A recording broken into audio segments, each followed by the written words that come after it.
If Let's she let needs help, Mike tell her to in. give me a call. Well, I'll make sure. See, look, Mike comes in and he's got these fancy backgrounds and everything.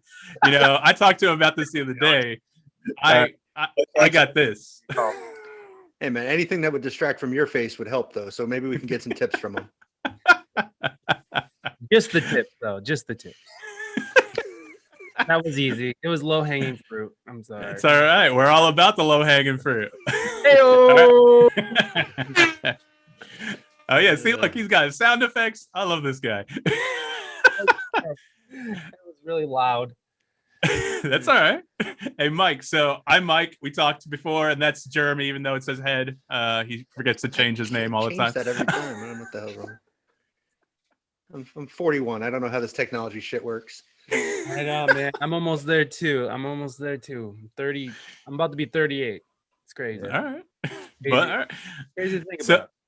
So, I mean, obviously we connected, we both do the podcast. I wanted to kind of, talk to you a little bit. What got you into it? You've been doing it for a little bit now, right? You're up to a few episodes. I mean, Yeah, I got one or two out there.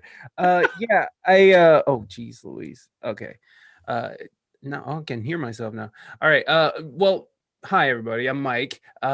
These are my podcast things. I'm shameless promoting it right now. It's just in your face and blatant.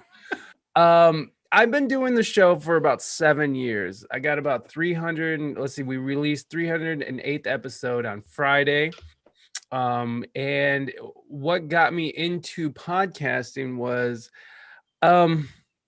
well, I was in a band out in San Diego, California, and we, like many bands out there, we were very close, and it was like a brotherly type of thing.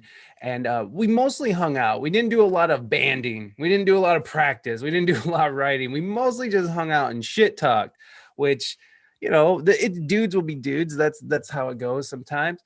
But what we were noticing, that we were having these really cool conversations outside of the rehearsal space while they're smoking and drinking and stuff. So I was like, we should just do this and record it. People would love it. And that quickly fell. I mean, we started it and that quickly fell apart because there's 5 people in the band and I wanted it to be all of us. So I was always constantly holding off on booking and doing all this stuff, waiting for the other guys. And I kind of saw you guys, heard you guys talking before I came on, and you're like, oh yeah, homeboy's not going to show up. Okay. And that's how it was, and my show was a little bit more raucous than it is now back in the day. Cause I would have like a panel of people, we'd have liquor.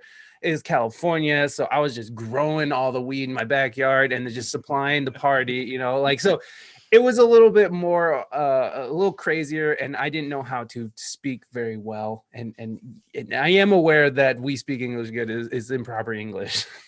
We figured. We were just joking. That's the terrible joke. That's the hard. Well, no, yeah, I mean it's a terrible joke. It's not a good joke at all, but who laughs at it is like nerds laugh. That's funny. So whatever. Mike's been laughing at it. Yeah, exactly. It's both funny. Both mics are like, well, I mean, I was super high one day and that just came to me. So that's where that comes from. There's nothing really special about it. But what's weird about the name is that it's kind of taking ownership on how I communicate and because I can talk to people and I'm gotten really good at explaining myself and explaining ideas, but I still trip up on stuff and I still get things wrong and I'm still going and like stammering over my words and I'm poor grammar. And like, especially on Twitch, like poor grammar is just the worst because a lot of it's typing and I'm a terrible typer and a bad grammar. So anyways, We Speak English Good has become a good representative of what and how the show functions, because it's kind of off, right? It's not quite right because I'm just sort of this really frenetic energy person who's it works. It's something that came to be over time, but it works. It's just one of those things. But yeah, I started the podcast in part because I wanted to talk shit with my friends. And there was an other part where I wanted to network because we're musicians and I wanted to talk to musicians. So we decided that it was it was a music-based thing, and we'd use this as a way of networking with other bands in town or around the country. And again, it quickly fell apart, and it actually just turned into my show, and that's fine because I am very hands-on every aspect of the show. So it turned out to be a good thing that it's in my control. But yeah, part of it was networking, part of it was just hanging out, and then there was another part where I wanted to learn how to communicate better with people, because at the time I had just quit drinking. My father had passed away. I found out my wife was pregnant, and I found out I was also going bald, all in like a 3-month span of time.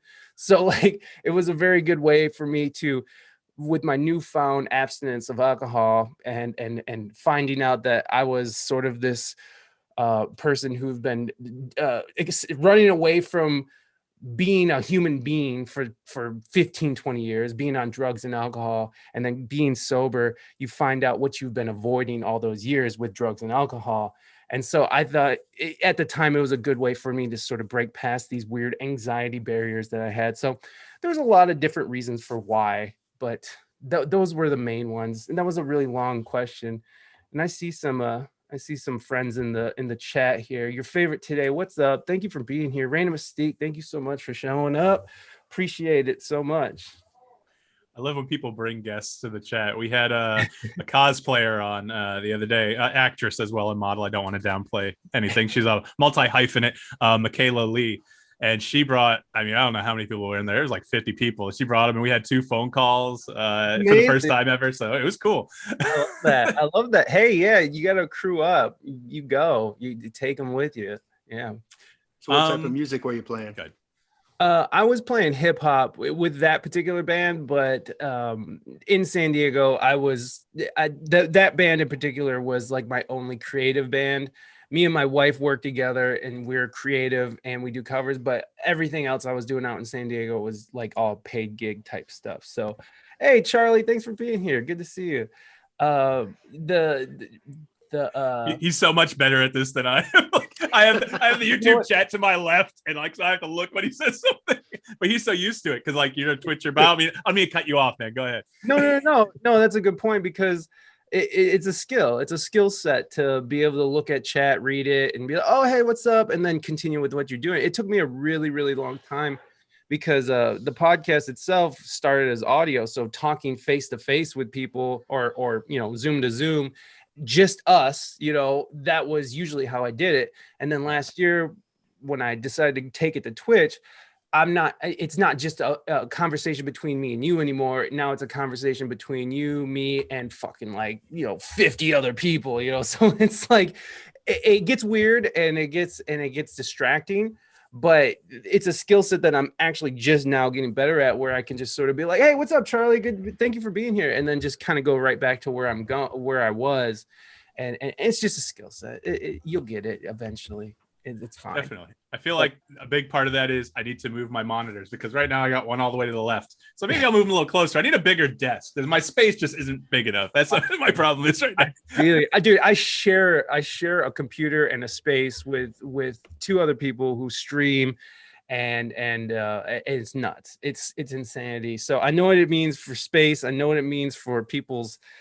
I share with my wife, who does not like sharing her shit with me at all. So even right now, my palms are all sweaty and I'm touching keyboards and stuff. And she's just sitting there. Oh God, he's just in there sweating on my shit. And give him some talcum powder. Talcum. Dry those hands off. Yeah, that's what she wants, is powder all over her electronics too. No, I think I watched your very first show, and that must have been when you had like you said, your group of peeps, because you had like 7 people on it, I think, around like a flip up table or something like that. Had the whole mic set up. Yes, exactly. Those are the beginning days. So you saw that, must have been on the YouTube then. Yeah, because the show used to be a YouTube show primarily, and then we decided to take it to audio, which as soon as we took it to audio, I'm not going to say it skyrocketed, but I mean, the listenership jumped like by 100%. So like, is that right? Maybe more than that. Maybe not that. So like we were getting about 50 plays per episode on YouTube, and then as soon as we put it on iTunes, it was getting like 500 plays per episode or 500 downloads. So it was like something that made the most sense to like take it to audio, because the audio and even to this day the audio kills it way over, you know, Twitch or YouTube even. So yeah, that was a very old episode, and yeah, it's very different now. No, I've seen more. I forget the guy you interviewed.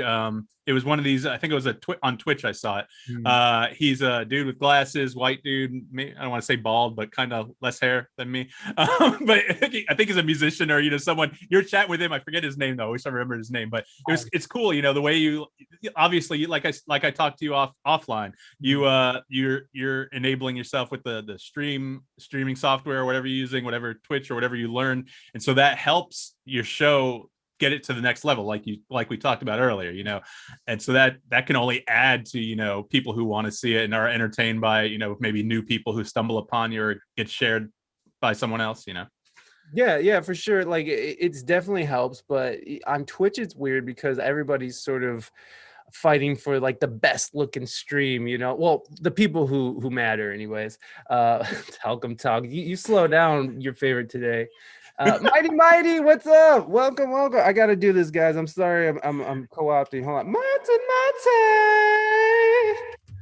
That's for you, Mighty. Thank you for being here. Always great to see your name in the chat. Yeah, the stuff is cool, but it can be a distraction, you know, honestly. Like there's times when I really miss this whole thing where it's just me and my guests, you know, because like I feel like when it's just, you know, two people talking, that's when you're getting the most done.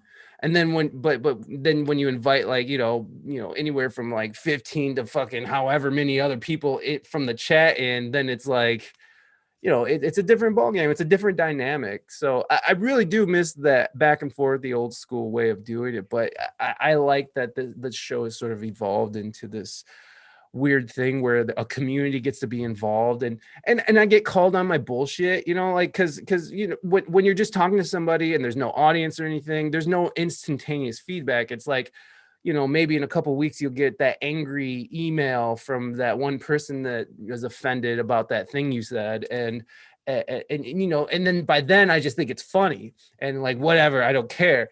But when it's like blatantly right in front of you where the whole community can see what was just said, and then they pile on and then they're like, yeah, you're wrong, Mike, or like, don't talk like that, Mike, or stop saying that. And, you know, like it's a different dynamic. So I do really, I absolutely love what Twitch is. And I mean, I love what my show has become. It took some time getting used to, and there's some learning curves that I'm still learning. But I mean, it's just, you know, it's a different dynamic. It's just a different thing, man. And that's all. It's not better or worse. It's just different. All right. Yeah, I've reached out to a few people trying to get some musical guests. We haven't been able to have any yet. And I don't know how well it would play over, you know, Zoom and YouTube the way we record right now. There's a small band in Virginia. I don't know if you've ever heard of them. They're called LA Dies. Like it spells ladies is their tagline. So but they're really cool. I just stumbled upon them in Winston-Salem bar one time in North Carolina when I was up there, and so I reached out to them. Haven't heard back yet, but you're technically, I guess, the first musician we've had, even though you're not playing anything right now. I don't sing anything either, so like I'm literally like the worst musician to have on because I'm not a singer. I don't have much to say. I just know how to play. So you got your freestyle raps? Is that what you got?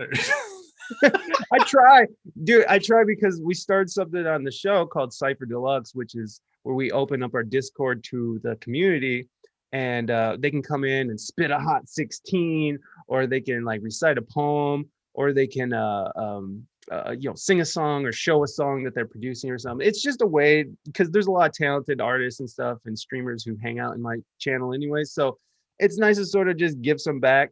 And so sometimes there's not like a lot of people up, and then so sometimes chat's like, you gotta rap now, Mike, you gotta do it. And then so I'm like, okay, here we go. And it's like hip hop hippie to the hippie hoppy, and it's just like it's stupid. It's awful.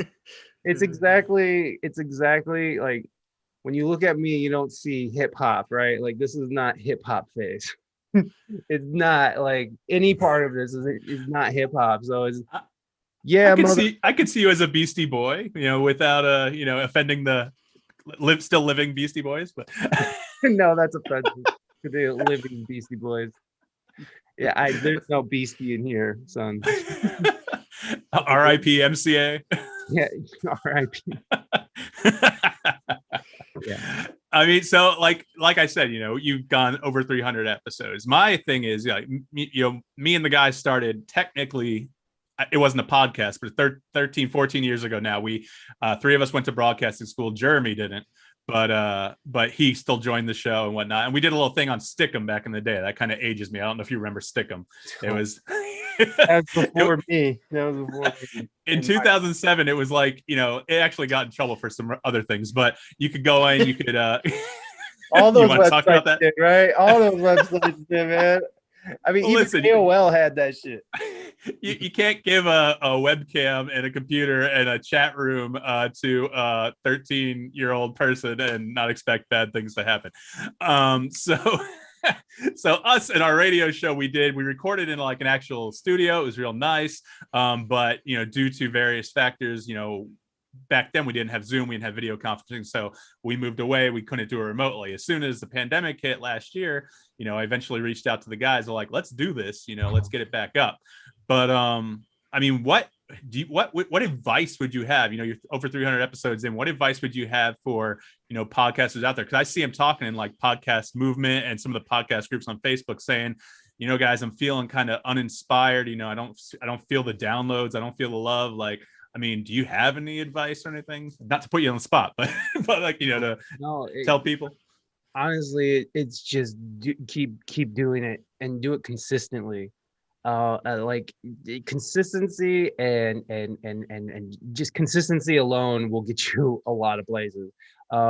Just by being there, it will get like you'll just by putting out content all the time.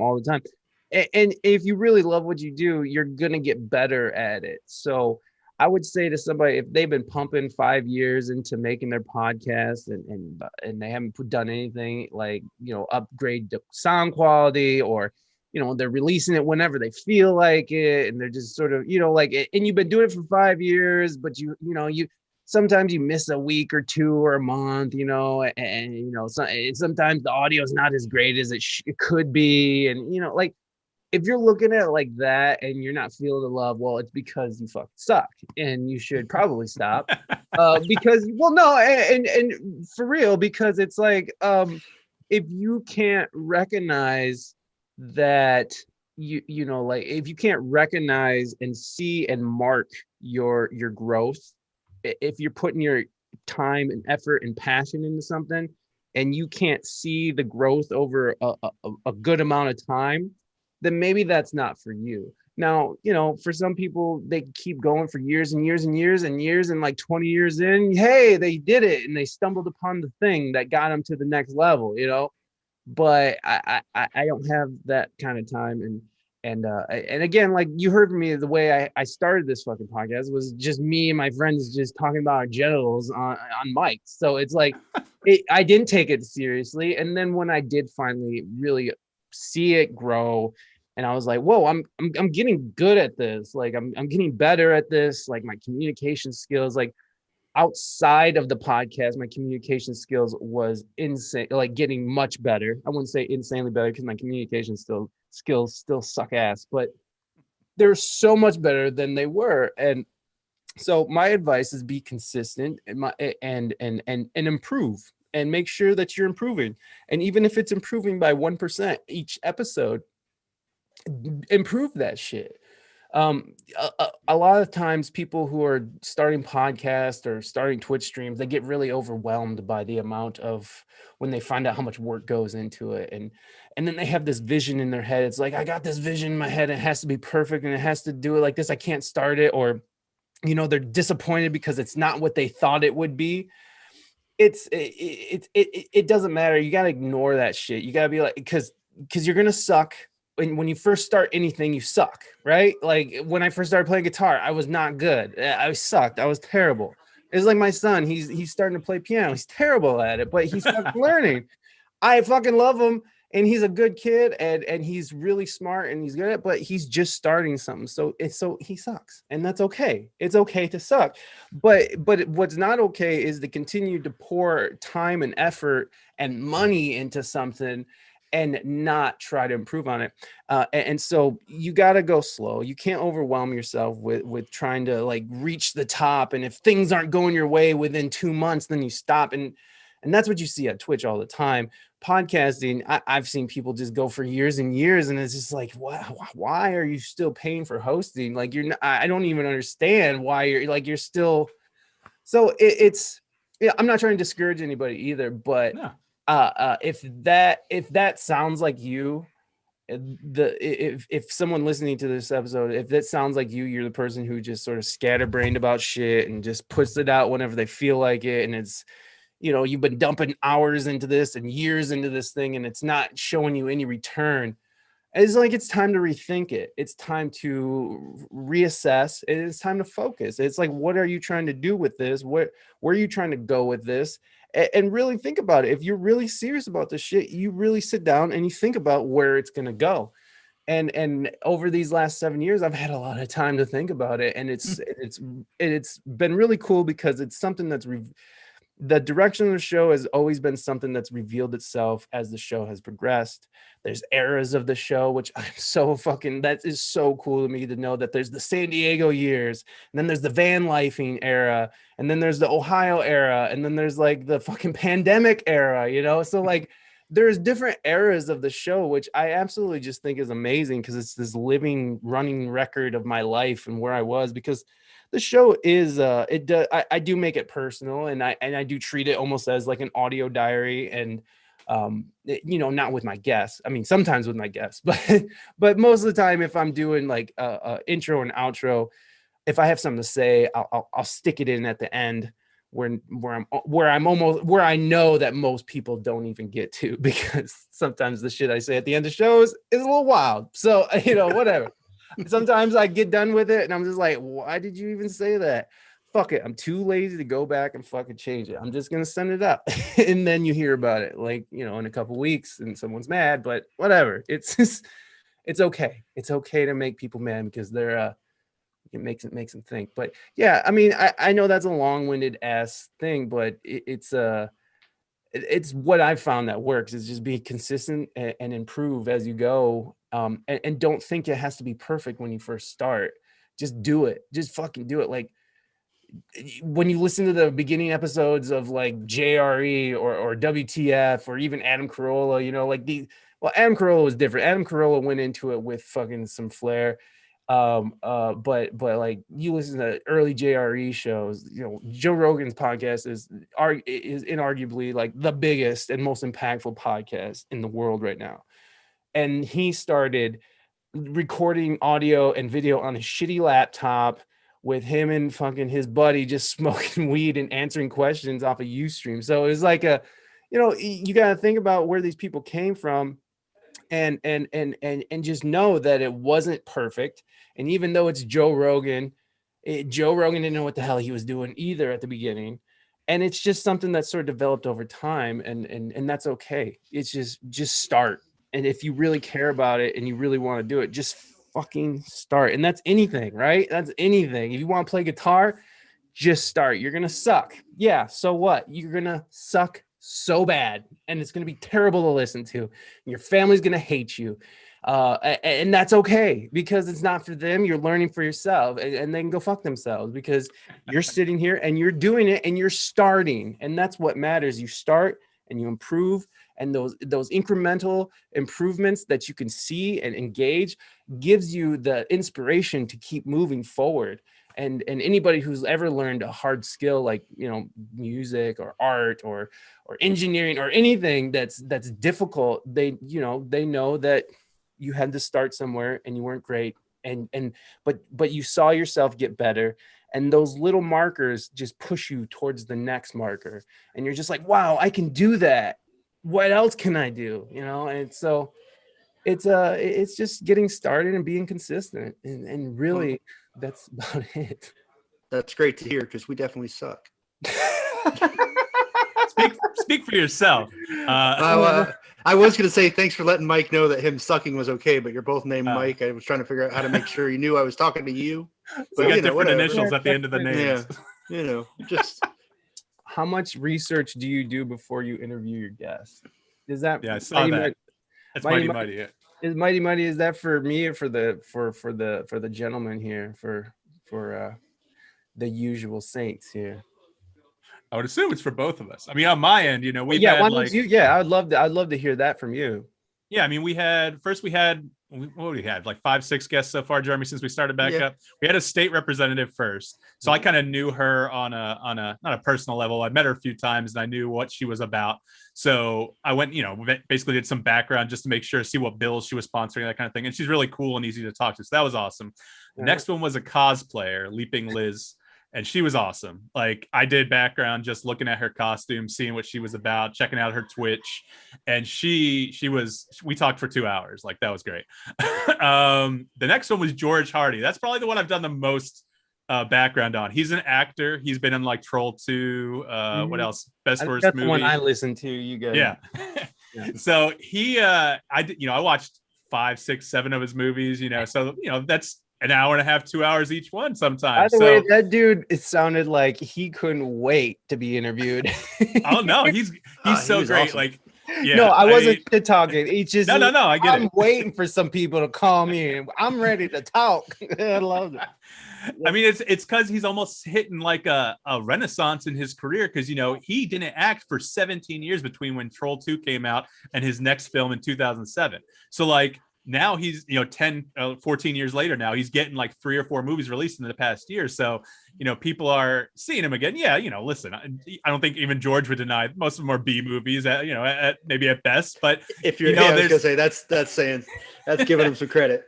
But that's part of the fun, and people enjoy that shit, so we love talking to him. But with you, Mike, like I said, I watched that first ep, then I caught one of your new eps on Twitch. Hey, I had to see where you started. I wanted to talk about it. I do not. I discourage most everyone to never go into the beginning. Never. And those are like the first episode is like the most downloaded episode of all. So it's like awful.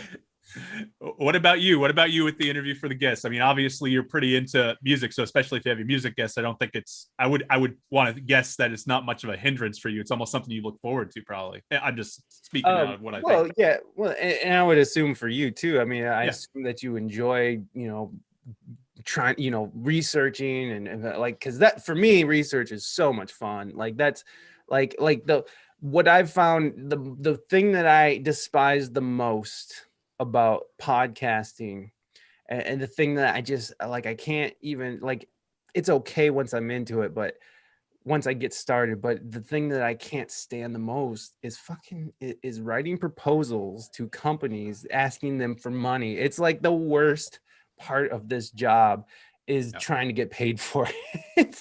and luckily I've been having some luck. And by the way, I would actually want to tell you guys, because this could benefit you. And this is like, they do sponsor my podcast, just for transparency's sake. But podcorn.com is an amazing website that I just started using for the last for a month now. And Podcorn, they basically remove like the mystery and frustration out of finding a sponsor for your podcast. It's like a network of sponsors who are there on this platform just to find podcasts to advertise on. And so even if you're a smaller podcast like me, or even if you can say like us, it's okay. We're smaller than you. Well, no, I mean, it's fine. Yeah, like us, we're smaller podcasts. So, but there's still room on there for us, and that's what's awesome about it is that, and they give you like price guides and shit. Like, so they tell you what to ask for, and like they give you. So it completely changed the way I think about how I do it. It's just taking the time to write a proposal. It takes some time, and as it should. You're asking a company to invest in your show, and in exchange, you're offering up your audience. So I mean, it's been pretty cool, but I personally, getting back to the original question here, I just, sorry, I had to throw that.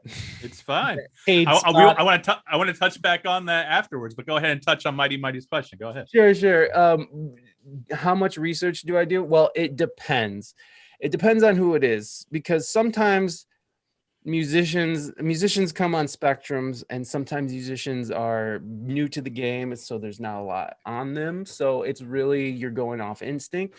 I'm a musician. I've been a musician for the last 20 some years, so I'm pretty well versed on how things operate. So I can talk to most anybody about any aspect of the music business without really even having to do any research on them, and be able to connect on that. So that's not the part that's hard. It's like, so when I'm talking to newer artists who are sort of starting to break and they're trying to get a name out there, there's not a lot of information about them. You know, I'll go through their Facebook, or well, now it's like their TikTok and their Instagrams and shit. No, kids hate Facebook, by the way. Like, I don't know if you know this, but we both have kids. We know. Yeah.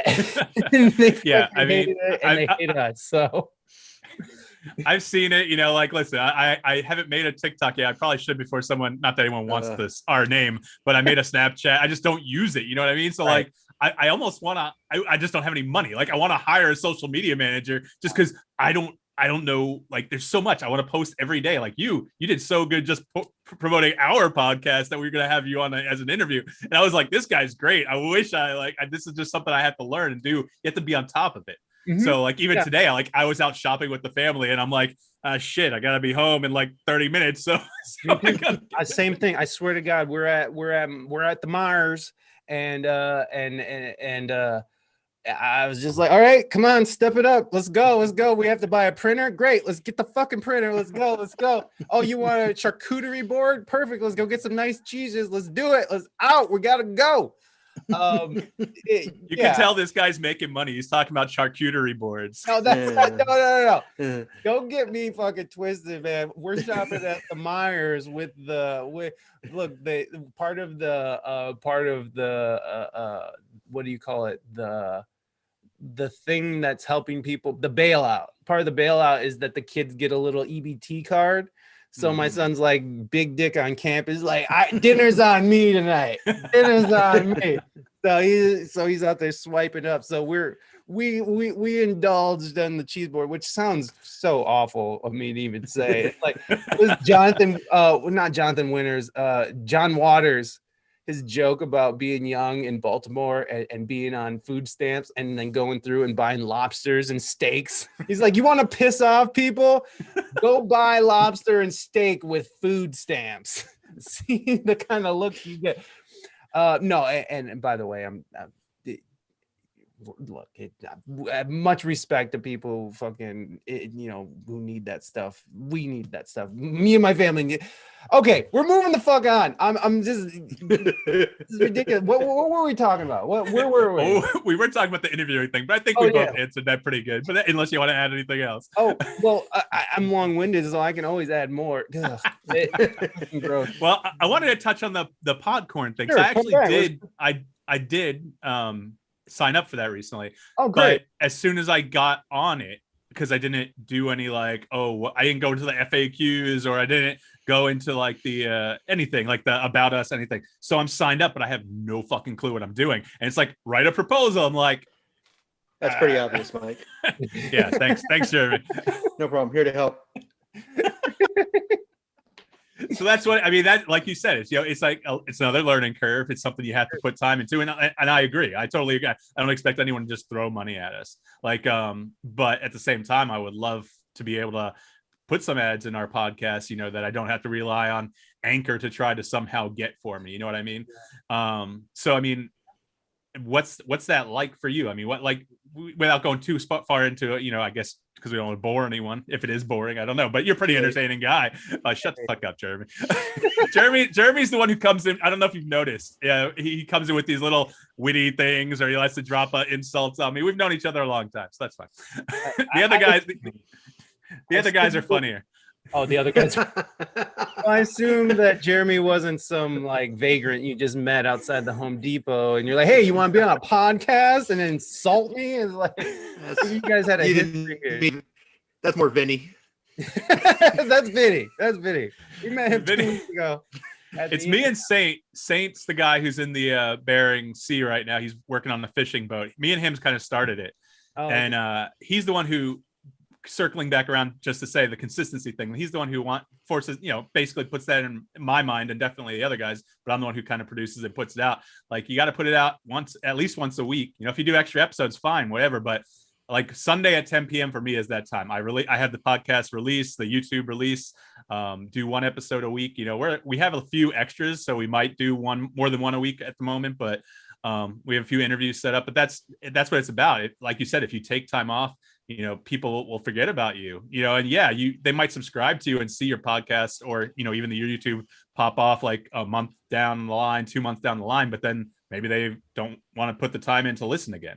So if they're listening every week, they can rely on that schedule, like a TV show or a radio show. I'm a big Stern fan, and I know every day, that he actually goes and actually does a broadcast for a change. He does 3 days a week. So when he does, I know I can listen to that as soon as I 7 to 10 or 7 to 11, whatever. But consistency is definitely key, like you said. I'm long-winded too. I just wanted to touch on that. No. It's a great point, though. I mean, like, again, if I think that's great. It's like it's Sunday at 10 o'clock. I know this is what's happening, and this is what's happening. No matter what, I have to do this. That's how it's been. I used to do one a week as well, which really was awesome. I love doing one a week. What I noticed is because when I came to Twitch, I was doing like live looping, and I was like doing the music thing and doing the interviews, and no one gave a shit about my live looping, but my interviews people liked, and that's fine, because I suck at live looping. I'm not great at it. It's not something I've done a lot in my life. So I was just like, I just need more content to keep this fucking stream going. So, I recognize that the interview section, the interview portions were better. And so I decided to make 2 guests a week. And I actually want to stream 3 times a week, but I don't want to do 3 guests a week, because booking 8 to 10 guests, because I'll do some off days, like some extra days. And we do music streams. Like last Sunday, we did a full band stream where I brought in my electric drum set and we fucking jam it. It was amazing. I had such a great time. And thank you so much for everyone who came. But the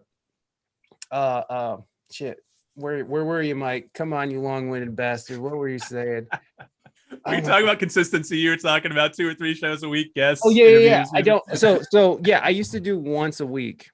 And that was great for my schedule. And that was when it was just audio. But now I have 2 a week. And at the beginning of the Twitch thing, I was like, I'm going to keep the 1 a week. Every time I started like putting more extra shows, it kind of like watered down my numbers, and that gave me anxiety. And like, because numbers, it's so ridiculous. But I went from getting like 4,000 downloads per episode to, we watered it down. Now each episode's getting like, one episode would get like 1,500 downloads, and the next one get like 2,000 downloads, and that just drove me nuts, because I'm just like, oh God, it's awful. But then I just realized if I release 1 a week, and I'm doing 2 a week, by the time it's never going to catch up. And we talk a lot about current events on my show. And so by the time people are going to hear it, like we'll have a new president, so it's like, it was just, for me, it turned into like, I'm going to have to release 2 audio a week with the recording 2 a week. And they're like a month away from each other as well still. So I'm still like a month behind the new releases.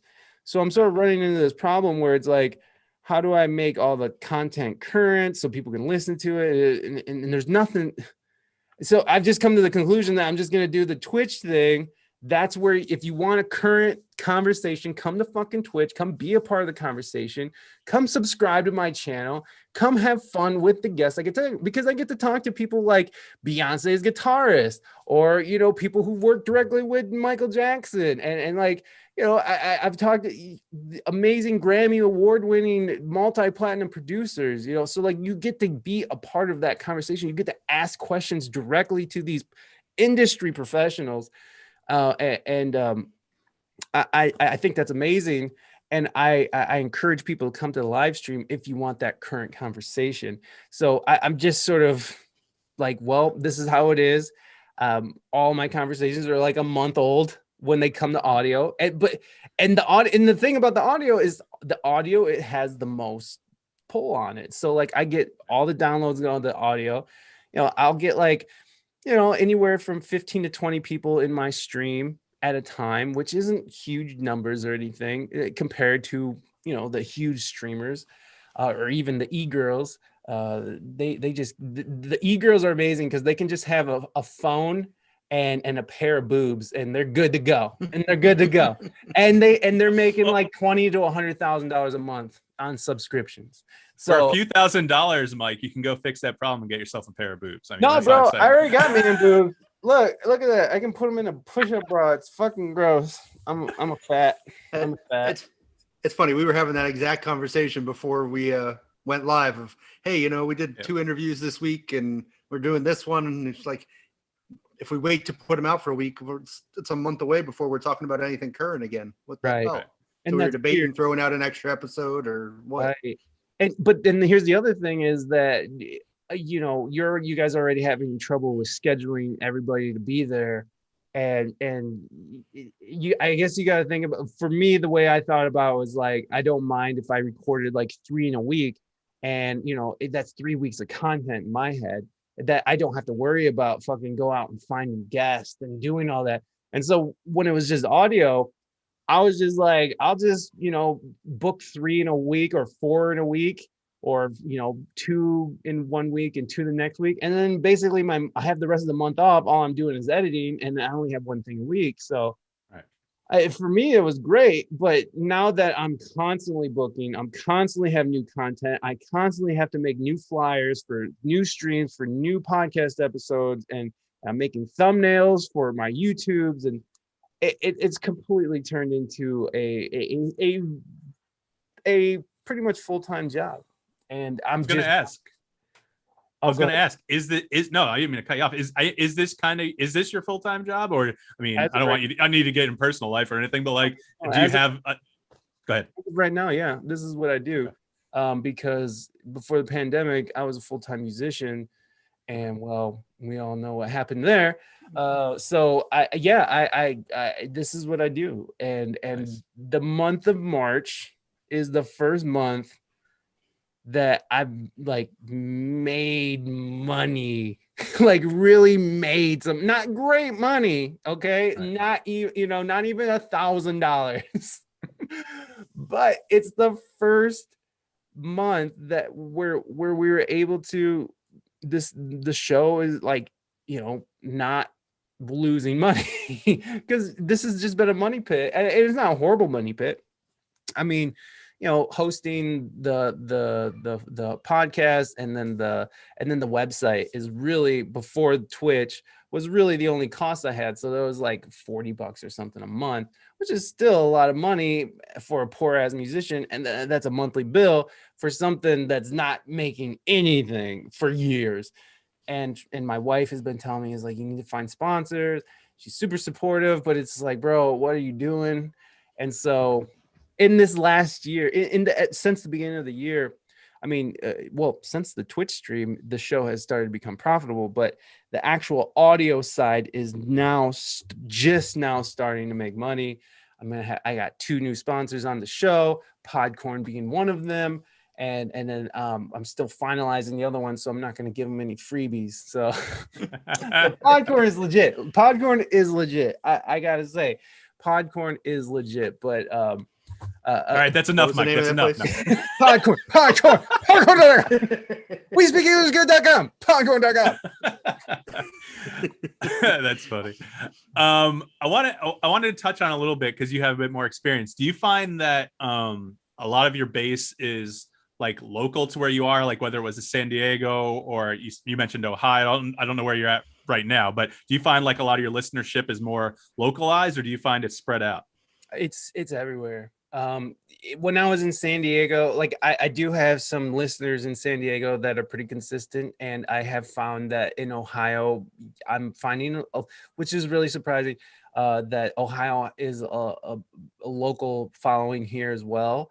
But mostly my show is pretty everywhere. It's like, like in bigger markets like Los Angeles, San Francisco, New York, they're there. It's rarely in rural areas. I'm not seeing, like, I don't know, bumfuck Kentucky, on the I love bumfuck Kentucky. It's a great place to visit. Yeah, it's a great place to fuck bum.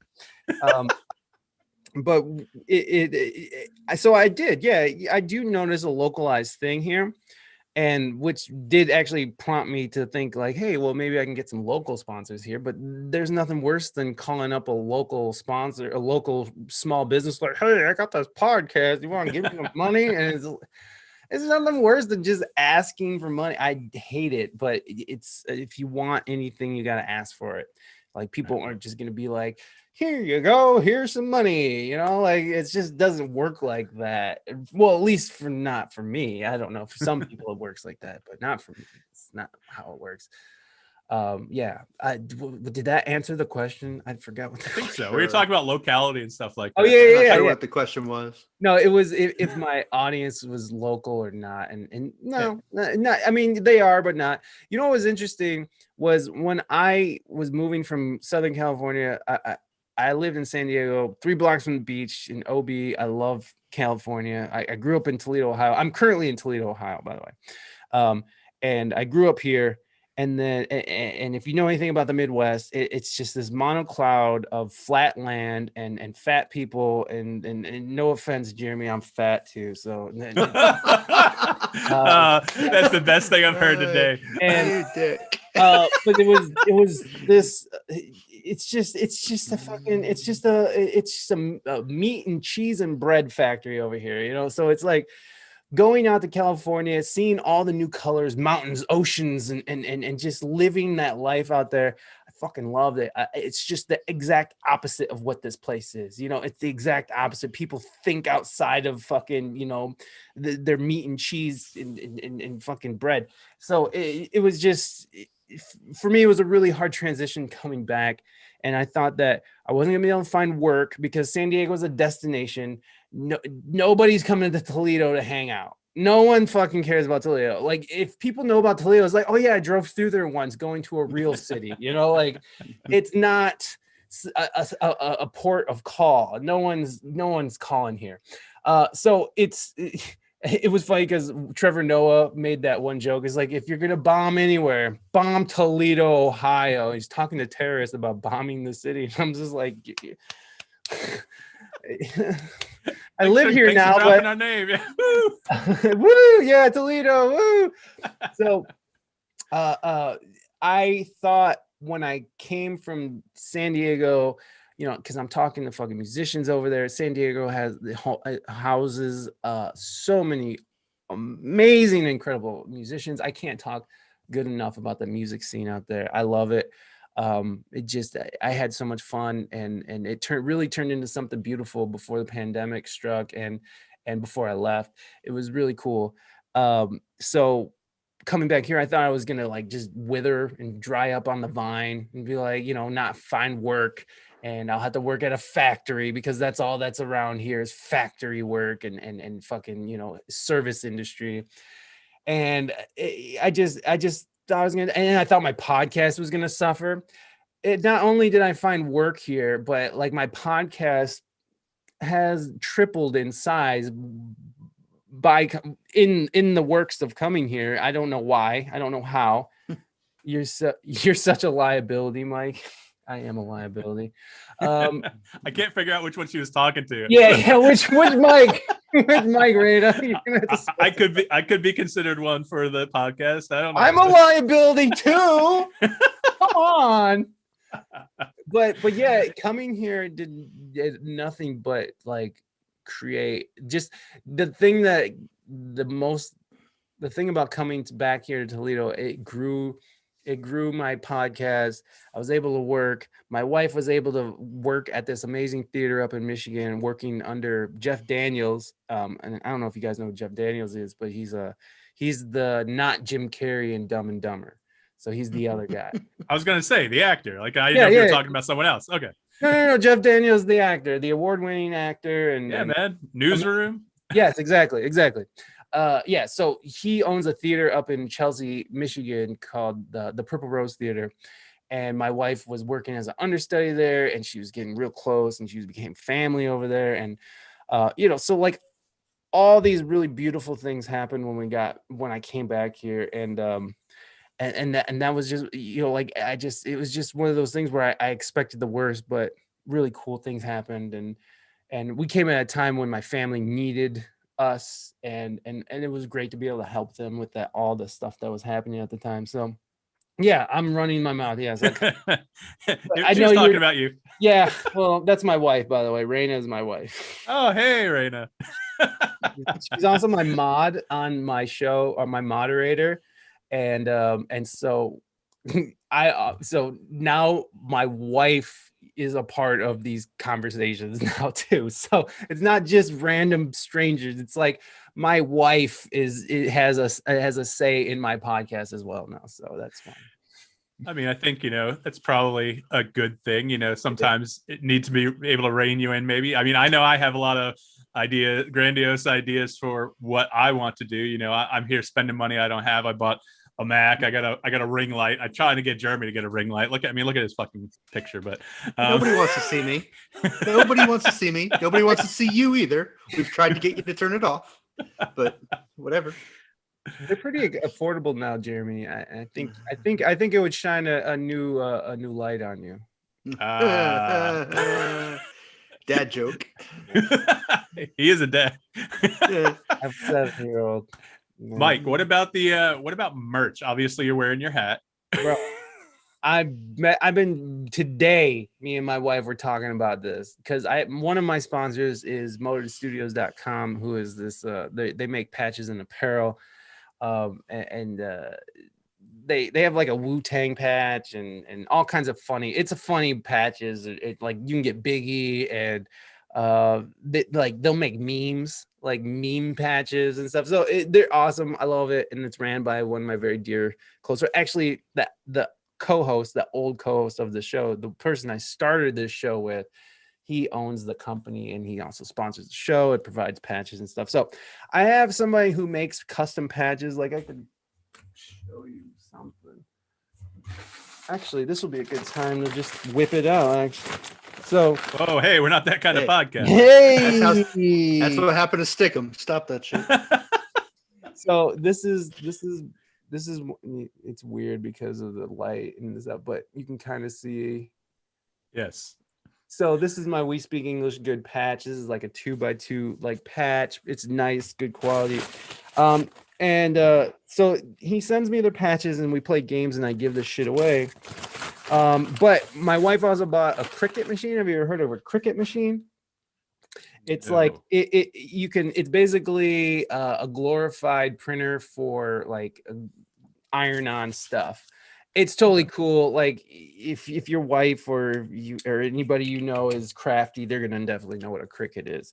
But it's dope. So I can actually make my own merch.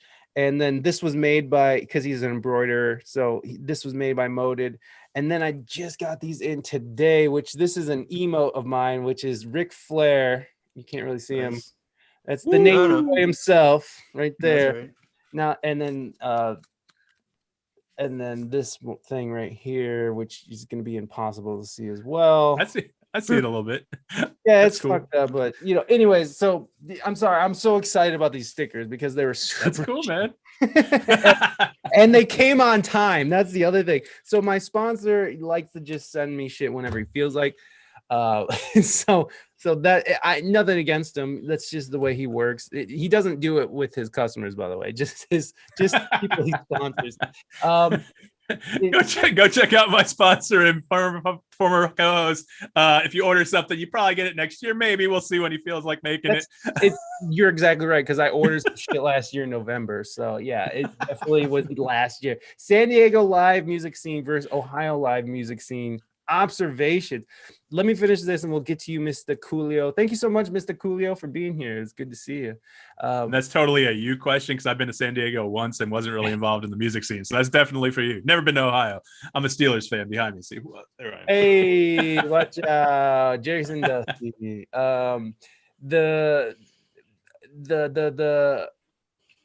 So I'm actually trying to decide whether or not I'm going to do a thing like Threadless. Have you ever heard of Threadless? It's pretty cool. So I'm considering it's a clothing thing, but it is. So okay. What I want to do is either make my own stuff or do a hybrid model of it and have like an online store on my website and then have a link to my Threadless or something, just because making each product and shipping it takes time, and it's just, time is of the essence. So, we have masks too. I have like a WSEG mask that I can make too. So that I'm going to plan on making like a online store on my website and then have like a Threadless thing. Now, Threadless is cool because it's basically you just slap on a design, you create your own design and you put it on their shirts. And it's basically, they give you a price. So like, here's the price on how much you pay. And then you can set the price on how much you want people to pay. And then, so all you're doing is paying for what they're asking. Anything you ask for over that is profit. And you don't have to store clothes. You're not making anything. They take care of all the shipping, all the billing, all that shit. So they handle everything. All you do is slap your fucking designs on it and just go, which is amazing. It's absolutely amazing. And like, it's stupid that I haven't done that at least, because I'm still like, I'm going to charge like $8 for a little tiny patch. And then of course I have to wait for it a year for it. And then these stickers are fun, but who's going to buy some Ric Flair stickers, so those are just giveaways. So the idea that there's this company out there that just sort of manufactures, houses it, warehouses it and ships it, and then takes out the proper taxes and does, and then sends you the leftover, the money that's left. I love those services. And that's why I love Podcorn, because they take 10% out of each thing, but they do so much for you. Like, there's a service there. So I don't mind them taking 10%. I don't mind Threadless. They have to house it. They have to fucking ship it. They do everything. So I don't mind that they're taking money out of it. So yeah, those are what I'm looking at right now. Those are two options that I'm considering, and I'm probably gonna do Threadless just to get something started, and then as I get my merch up that I make, I'll probably do that. Do you feel like with the merch you already have that? Have you been successful on the level that you're producing it? Have you met your expectations with it, or no? I haven't sold one thing. I've been giving it all away. I've been giving it all away for prizes. That's why I got these stickers, because for $23 on Amazon, I got 100 and some stickers of my logo and my fucking and Ric Flair, which is an emote that I made. And that's a popular emote on my channel. People use it a lot because why wouldn't you? It's fucking the Nature Boy. So I got these 16-time world champion. Damn right. Woo!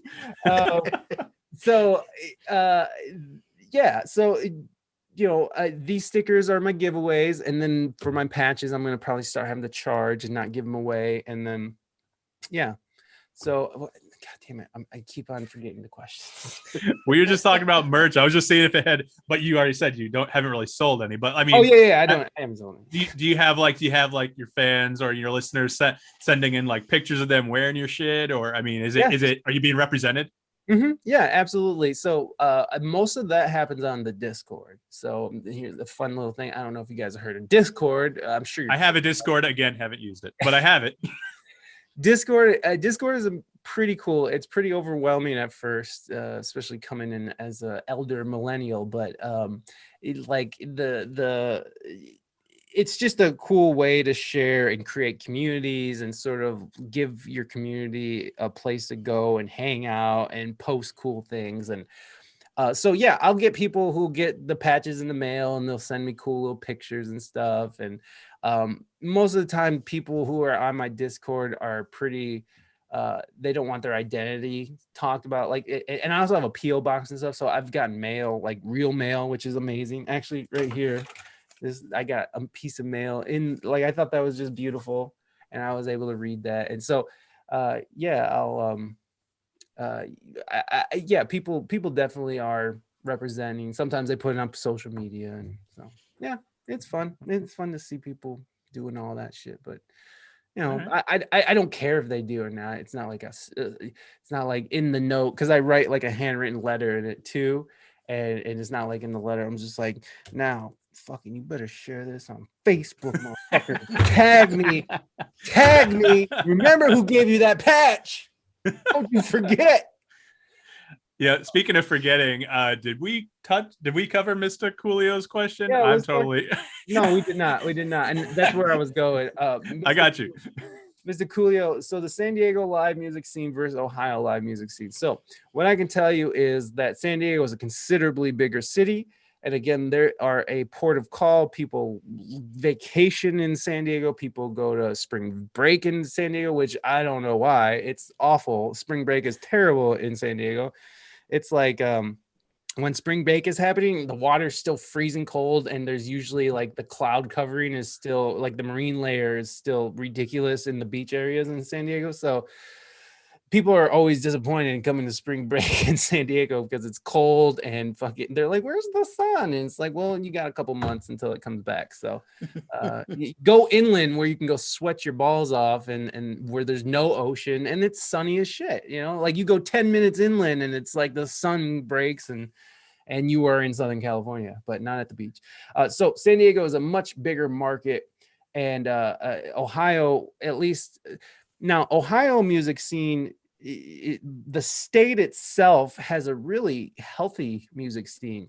The city of Toledo music scene is not so much on the original side as it is as people who are just playing for at bars. They're just playing covers. In Toledo, there's not really a whole lot of venues that are for original music, and it's simply because original music is not that profitable, especially in a city that, you know, people like to go see music, and there are live music venues where people can go see original music, but it's just not that prevalent. It's not that treasured, you know. I mean, there is a certain group of people, but the city is so small. I mean, that it's really hard. It's really hard to have an original venue and keep it packed, keep it coming, keep it, you know, like it's a tough market. But if you have a bar and you have a stage and you sell food and you just need a band to keep people drinking and keep people eating or whatever the fuck, that you could throw a rock and that's everywhere. Which is where I live. I love my original projects, but that's not paying the bills. So that was amazing to me. But what sucks is that it's just that, you know, it's just, if you want to work, cool. If you want to play originals, go to fucking California, bitch, you know, like get out, because it's not happening here. Or go to Columbus or Cleveland or Cincinnati. All those places have pretty healthy music scenes that where they have musicians who give a fuck, and you know, now that the pandemic has sort of come and just leveled everything, you know, it's starting to come back. The thing about Ohio was last year, fucking the hippies were partying all summer long. They were doing festivals all summer long, and they did not stop. They didn't give a fuck, and they're going to do it again this summer. Ohio rides, son. Ohio rides. When my California friends are like, we're still in the purple. I'm like, bitch, I've been going to the gym without a mask for months. It's like Ohio does not give a fuck. Everyone talks about Florida and Texas, but they forget that Ohio is basically the South. Once you go from Ohio to Kentucky, you are in the South. So Southern Ohio, you got people talking like this, like we got mountain people down there. But the hippies didn't give a shit. They went all summer. They were having festivals, and no social distancing, maybe masks, but they're all high on drugs. So they were all. They said there was no super spreader events, but how the fuck do they know? They don't know. They're high on drugs, fucking just partying all night, and then 2 weeks later, fucking they're just like, why am I sick? Well, and they don't put two and two together because they're too high to do that. So what I would say, San Diego live music scene compared to versus Ohio, it's kind of hard to compare a whole state to just one city. But if I would have to pick one, I would definitely pick the Ohio music scene, because I just feel like there's just a sense of community in it that I haven't found anywhere else. Not in Toledo, but I've talked to a lot of people from different cities in Ohio. It's just what I do. It's just sort of a way to elbow myself onto a scene, the podcast, and everybody I talk to in all these different markets in the state are just, oh man, we love our music scene. They're super supportive, and it's true, especially the hippie scene. There's like a cool fucking like bluegrass scene in Ohio. There's definitely like metal. There's always been like a cool metal scene that came out of Ohio and stuff. So it comparatively, I mean, the thing about San Diego though is that you had so many varieties to choose from. You have so much to do. There's so many different little communities around the county and the city where you can go to OB and you can go find reggae. You can go to North Park and you can find like an indie band, or you can anything from indie to salsa, like you can go to another part of the city in downtown and you go clubbing and you can find, all the bar bands but there's so many venues good venue. Like the Casbah is an amazing venue that I absolutely love. Winston's, which sadly is closed for good. This institution in San Diego, I loved it. I live right down the street from it. So San Diego itself offered such a variety of cool music, of original music, and it bred original music too. Like there was places to play. So if you're trying to compare cities, San Diego to Toledo, San Diego has it. But if you're trying to compare it to a whole state, like written, then I would say Ohio kind of has just more of a hometown, sort of like just DIY sort of feel to it. It's rowdy. It's rowdy here. It's like people who grow up on the West Coast in the sunshine all the time, permanently fucking sunbaked and hot tubbed, like they're just, there is something that's missing when your environment isn't trying to kill you at least 6 months out of a year. You know what I mean? Like if you don't have to go outside and dig your car out of the snow, or if you like you have to like trudge through the snow sometimes the power goes out and it's cold at night, and it's like there's just it's hardcore living, and I just feel like it builds a certain amount of character out here. So like when you live in this state, like you really appreciate spring, you really appreciate summer, and you fucking really appreciate fall. And then everybody hates winter because it's fucking awful. Who wants to be cold? It's so stupid. I don't know what you're talking. I don't know what you're talking about with the ocean being warm in San Diego. When I visited for Comic-Con in 2012, man, it was July, and I gotta tell you, that water was cold as shit compared to the Atlantic. Yeah, no. I'm saying, but like it's warm. It's warm. The environment's warm. The ocean doesn't get warm until like October. So, like October is like the heart of summer in San Diego. Like September and October is like it's just hot as balls steaming at the beach. So you just went in the wrong month. I had to go. I had to go in the Pacific to say I swam in the Pacific, but I'm afraid of a great white shark coming in and eating me. So I literally went in, got my dip, went under, put my head under the water. I'm in the Pacific. I left. I don't. Do you know that we were staying in San Ysidro when we were there? That was a little crazy. Oh my God, you're in San Ysidro? Yeah. Why the border? Because yeah, it was cheaper. Because back then I didn't have any money to spend in a hotel. Me and Saint went, and so instead of staying in San Diego, we stayed there. And, I got there a day before him. So I'm like, never been to the West Coast. Let me go. I went literally to the Mexican border just to say I could see it. I took a picture of it. I went to, do you know the name of the most southwestern town in the United States? I don't know what the name of it is, but it's down that way. Is it? Okay. It's San Ysidro, and then it goes to Tijuana into Mexico. Okay. So I went there. That's where I went for the dip. in Imperial Beach. That's okay. That's what it is. Okay, that's where I went. But yeah, that was cold.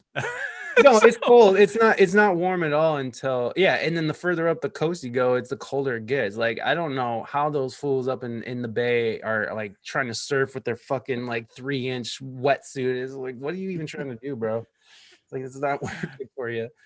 How familiar are you with Cleveland? Because I want to ask if Cleveland sucks as bad as I've heard it does. Cleveland sucks. Cleveland sucks. Cleveland sucks. Cleveland is way cooler than Toledo, and I like Cleveland. You can actually get decent food there, and the music scene is pretty decent. I mean, now it sucks because of what happened, but because of the pandemic, but it's definitely I personally, the people I talk to out of it, they're all very proud of it, and they're all very proud of the scene. And so personally, I played there a few times, and the crowds have always been nice, and the people are very nice.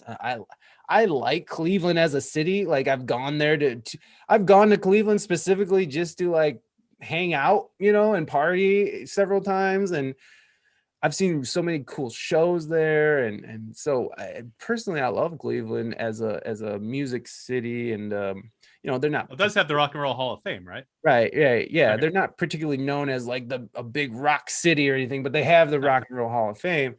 But like especially during like the financial crisis in 2008, like all these Midwest cities sucked, and that's about the time that I left Ohio 2 years before that meltdown. And so every time I came back to visit over these last however many years, in a span of 10 years, because it took about 10 years to kind of get back on our feet as an economy and everything, probably a little less, but in those first years, like all these businesses are shut down, so many homeless people. I mean, the music scene was just non-existent. And like the only people working in these areas were people who have been working and who knows everybody and who's been in it. And so it was a sad display, but I feel like there was a renaissance that took place after the 2008 financial crisis all over the country, because I got a chance to go around the country and see these scenes and talk to people. And even from the podcast, before the pandemic, all these like even these crappy like Spokane, Washington, even crappy ass Spokane, Washington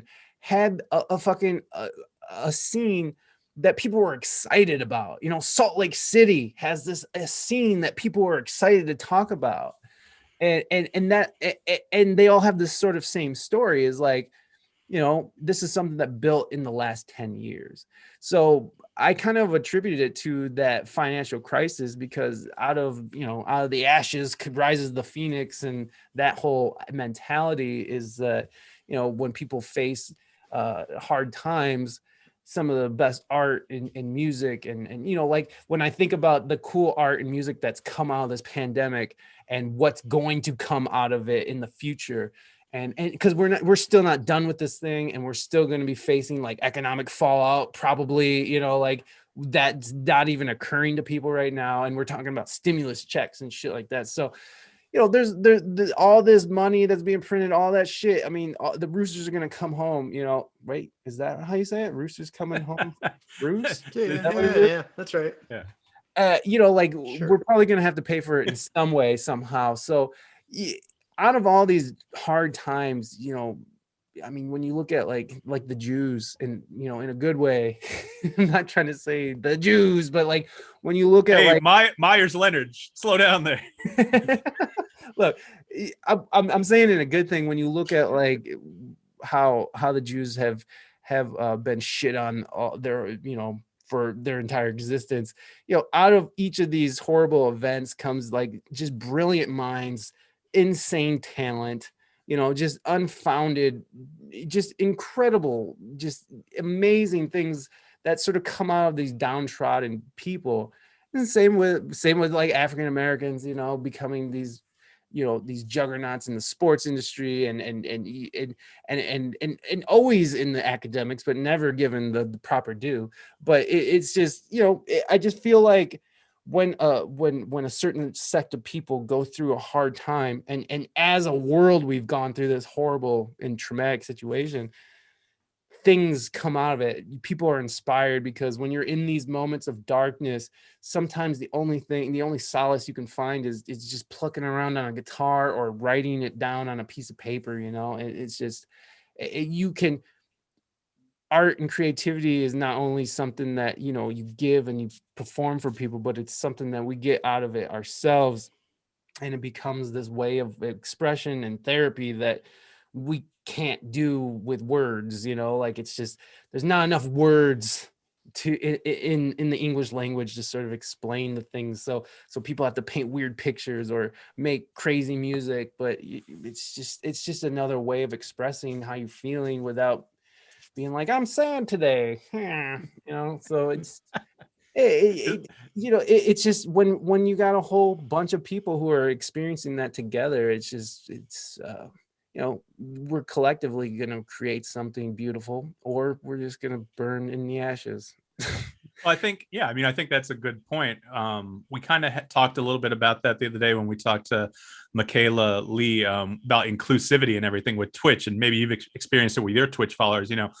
I bring up Twitch specifically because it seems to unite people a little bit more. A lot of people who, whether it's finding an online forum where they feel like they can relate, or someone that they can talk to easily, or musician interviews, or musicians, or just having fun and shooting the shit like you do on your show. I mean, I feel like that's a good thing, especially now with the pandemic and everyone like doing Zooms, or so we can't see each other in real life. We can't do a podcast in person, or we shouldn't right now probably. but yeah, I mean, I think it's good. I think all that's good stuff you said. And by the way, Raina said I was staying in Mexico, not in San Diego when I was no, you were in not. San Isidro. It was all Mexico at one time, so technically she's right. To what you just said, I would like to add that you're absolutely right. And just my experience personally of having connections with people outside of this house, because for the last year, that's pretty much all we talked to, is just my wife and my family, so it's like, it's been a huge source of relief and solace, and in those beginning days of the pandemic, and when we were like thinking about Twitch and we started sort of getting into it a little more, like there was just Joe Syracuse, who's a streamer who I absolutely love, but in those beginning days when he was first starting, like he would pop on, he'd be like, hey, I hope you guys are doing okay, stay safe, here's a fucking song, and he'd just sing so beautifully and passionately, and we'd just be sitting there like not knowing what the fuck, but we were able to connect with this other human being and the other human beings in the chat. And it's funny to say, but I have made pretty close friends that I don't even know what they look like. I don't even know their real fucking name. Like I just know them as Fluffy Puppy or Fungalicious, like I don't know who these people are in any way other than just text on a screen. But the emotion and the feel, like it's real. It's a real thing. And yeah, it's a little sterilized because obviously it's not a true connection, but for people who are looking for connection and for just to be a part of something, I think Twitch is a great place to start, or at least go for those sorts of things. It's a very positive place. It's very supportive. Like right now, my wife is on a partner push, and she's streaming every day for the month of March. And we have just had so much support from so many people, and where they bring their audience over to our channel, and you got people just talking about it on the internet, and just so supportive. And that's so far from the real life music scene, right? Like real life music scene is cutthroat. It's like, fucking step over your dying mom to get to the gig, whatever it is. It's like, just you step over your dying child just to steal a gig from your best friend. And it's like, which is not that bad, especially in these last few years before the pandemic, because everyone is eating. So when everyone's eating, generally people are in good spirits. But when there's not enough food, that's when you're stepping over your dead kid to steal a gig from your best friend. So that's awful, but Yeah. terrible. But yeah, it's just a very supportive community. Now, it's very nice, it's very supportive, very cool people on there, but very sensitive people. Very much does it ride on that left side of the aisle, which I find myself there. But on my show, sometimes we talk about things that might be on the other side of the aisle, and I try to be very objective about things, because I'm not necessarily trying to take sides. I'm actually just trying to understand. And so we'll talk about things like censorship, and we'll talk about like the good things that Donald Trump accomplished, or, we'll It's a talk pretty short conversation. It is. And I agree with that sentiment. But there are some things that he did that I thought were okay and like probably should be done. And he should have fucking just stopped talking and tweeting and all that stuff. He probably would have been president, but like, he's a fucking idiot and irrational egomaniac, fucking carnival barker, fucking, he's just fucking the worst. But again, I was able to objectively look at it. So when you're talking about these things on a platform like Twitch, you get a little blowback, and I've never gotten so much blowback by just having my friend who voted for Trump, who was a Trump supporter, just talking about, let's just talk about, we're just talking about policy. We're just talking about it's a music podcast. And people were just like, where's the music talk? And it's like, well, the way I look at it is like, if you want to know how musicians talk and really speak to each other, then come on my show, because this is the closest thing you're going to get to the tour bus or the van, because the van conversations are not safe for work, and not even safe for this, and so it's the closest thing you're going to get to how musicians actually talk to each other and have opinions other than me perform for you to make you happy, so like, it sometimes I've had one occasion where the chat actually starts to try to censor. We're talking about censorship, and then the chat starts censoring me. It's like, I'm going to mute you. Let's change the subject, blah, blah, blah. And it's pissing me off. It's only making me talk louder. And it was a great learning experience, because it taught me that you can convey ideas to people, especially hard ideas that maybe not everyone's going to be on board for. But if you explain it and you say it in a calm way, and maybe, try to relate it to the conversation and keep it in context, you can get people on board. Even if they don't agree with you, you can at least, people be like, I see what they're saying. And it's not just some gut reaction, just knee-jerk reaction, like, oh, fuck you, I'm censor, cancel this motherfucker. Like, That's where we're at, though. That's where we're at with all this shit. Is just cancel him. It's like I'm curious on how you guys feel about the cancellation of Pepe Le Pew and Speedy Gonzalez. I Well, know Speedy I hasn't. Speedy saw hasn't an been awesome canceled. meme last night. I saw an awesome meme that I thought was funny, and it said, "I never saw Pepe rape that cat, but if sniffing, kissing, and unwanted hugs get you Oh, canceled, Jesus. when is Biden getting kicked out?" Yeah, That yeah, I thought yeah. was hilarious. I saw a few of those too. Yeah, That look, was awesome. I voted for Biden, but it was definitely a vote against Trump, and I think that this I was very hypercritical of Trump, and most everybody was, and I think that we should be hypercritical of these fucking pricks. We should be hypercritical of our politicians who are supposed to be representing what we want, and that's rarely what we get. We rarely get anybody in there that what we want. They're only serving their corporate masters. And I know that sounds all like QE and shit, but it's very true. There's so many corporations. There's so many. What do you call those people who go in there and pay the politicians? Lobbyists. Lobbyists. Yes, lobbyists. Lobbyists is who really runs this country, not politicians. So it's.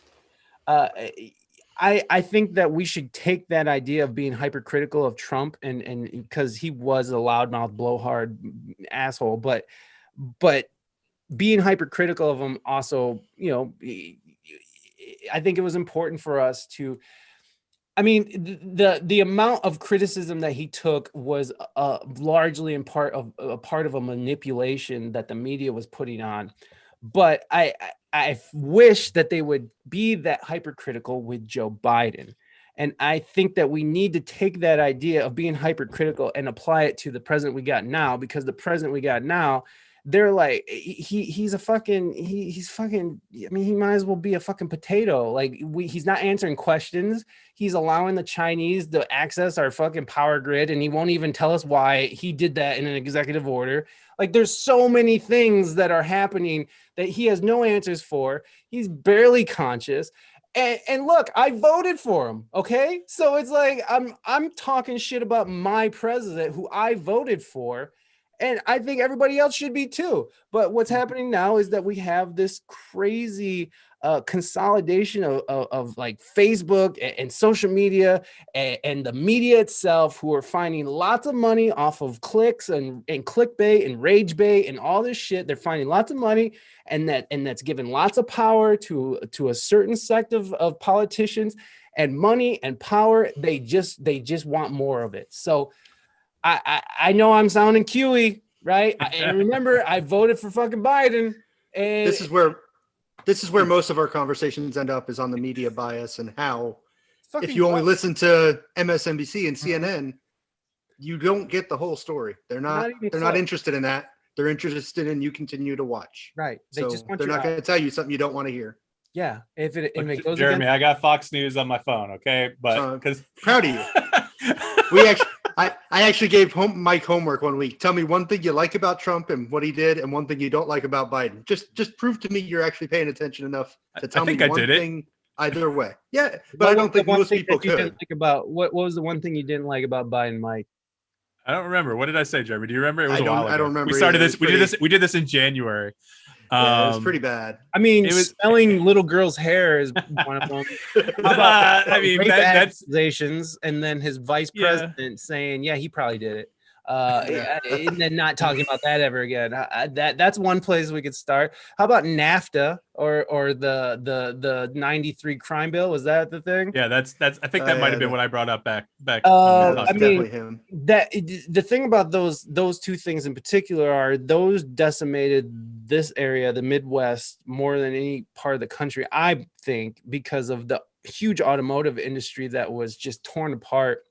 And here comes the QE stuff again. But what do you do with a bunch of people who are displaced, out of work, who have become drug addicts because of the stress of being out of work and not being able to provide for your family, and the feeling of having no worth, and depression and mental health, and you're on drugs, and now you're committing crimes to service your addiction and just to survive. And so what do you do with these people that you displaced out of work, that you turned into drug addicts, turned into homeless people. What do you do with those people? They're not really, they're more of a strain on society than they are, a productive. So why not create a bill that swoops them up and throws them in prison, and you get slave labor wages, and now you have a whole new workforce that don't even have to pay. Look, I don't know if that's fucking by plan, but that's what happened. When you put this whole entire region out of work, explosions of crime, explosions of drug addiction, explosions of domestic violence, and it's all just pressure from not being able to provide for your family and not having any feeling of self-worth. And then you're out committing crimes and doing drugs and doing this shit. It makes sense in my mind that, like, yeah, what are you going to do with these people who you would deem like a drain on the state? Put them in prison and then make them work for free or pretty much free. And that's sort of what happened. And that's what Joe Biden represents in my head.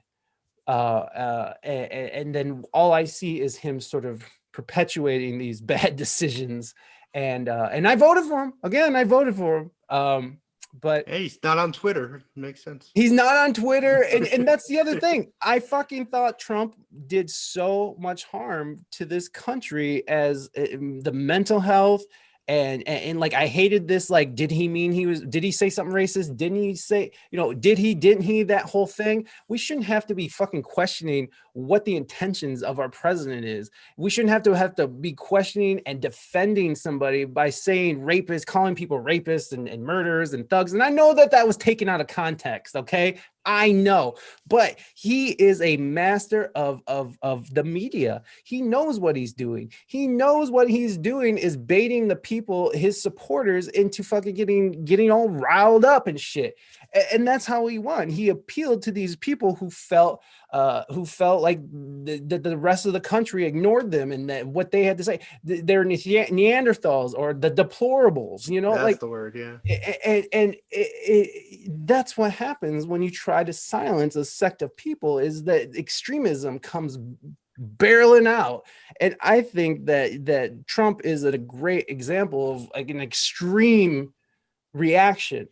And it gets worse. And when you're talking about media bias and you're talking about this and you're not allowed to say this and you're not allowed to post that, and these celebrities are canceled because they agreed with them, but this same, but this other celebrity who made the same comment, but they agreed with the other guys, it's okay. When you silence a whole group of people, you push people into extremism, and that's how you get fucking a group of dudes in a cabin in the middle of the woods planning to kidnap and murder the governor. And that's how you get a fucking a guy wearing a Trump a MAGA hat at a BLM rally shot in the face. That's how you get fucking an asshole running down people at a BLM march. Like, it's just on all sides, it creates this fucking extreme place where people feel like they can't express themselves.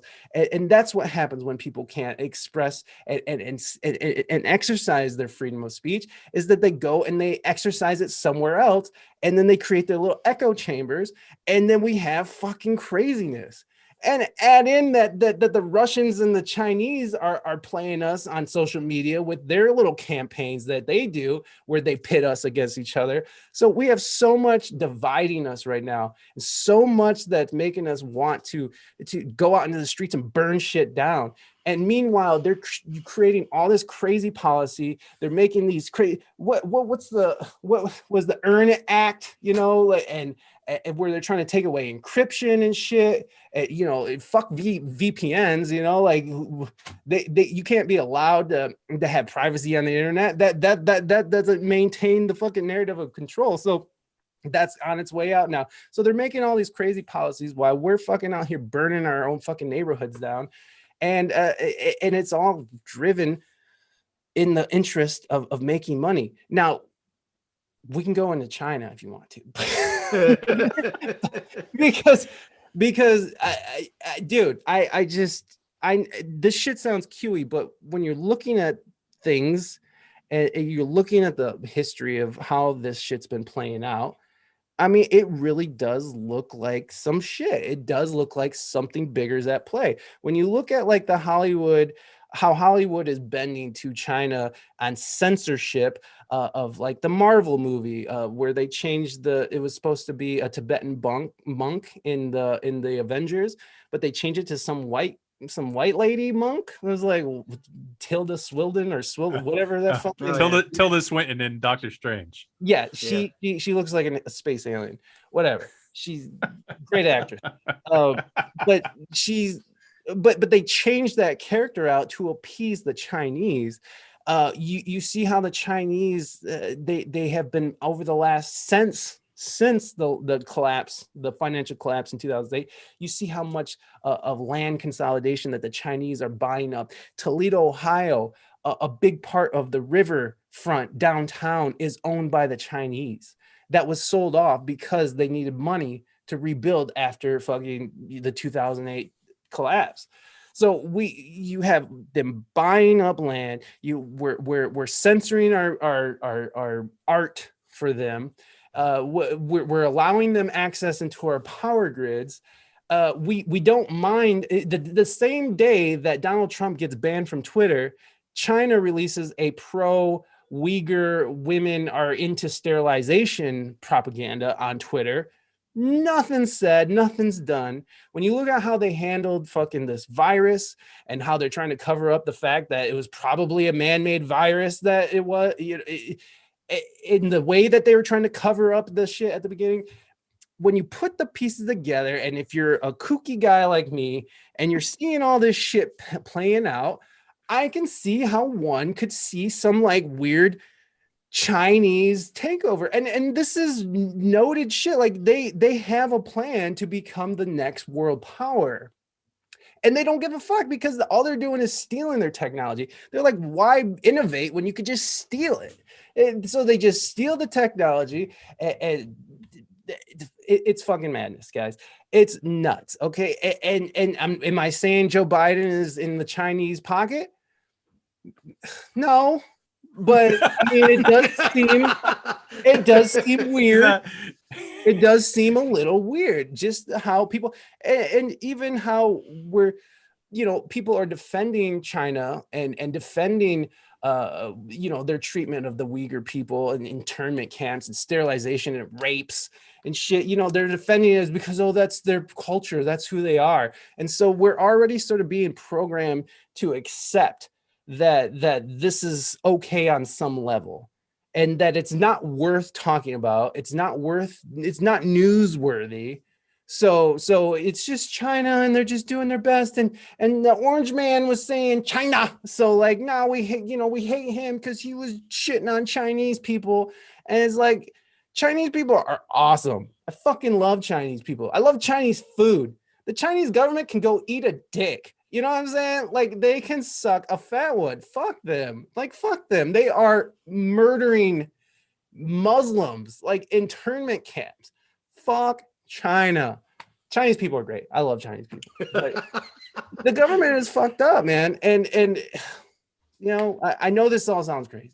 I know it all sounds nuts, but like 75% of it. I agree with the how do you pronounce it, Uyghur thing. Like, that's fucked up. Like what they're doing to the Muslim population in China. I've seen a lot of that on John Oliver's show and whatnot, and that's just really not cool. And he's like one of the only people who are talking about it.